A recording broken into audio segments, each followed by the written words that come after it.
হরে কৃষ্ণ, রাধে রাধে। আমি গীতা, গীতার কথায় আপনাদের সুস্বাগতম। আজকে আরও একটি ভিডিওতে গীতার পঞ্চম অধ্যায় কর্মসন্ন্যাস যোগের প্রথম শ্লোকটি পাঠ করছি। আপনারাও কিন্তু আমার সঙ্গে অবশ্যই পাঠ করবেন। ওং নমো ভগবতে বাসুদেবায়, ওং নমো ভগবতে বাসুদেবায়, ওং নমো ভগবতে বাসুদেবায়।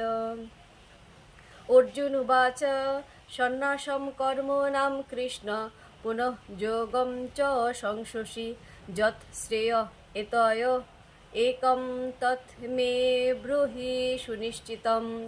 অনুবাদ: অর্জুন বললেন, হে শ্রীকৃষ্ণ, প্রথমে তুমি আমাকে কর্ম ত্যাগ করতে বললে এবং তারপর কর্মযোগের অনুষ্ঠান করতে বললে।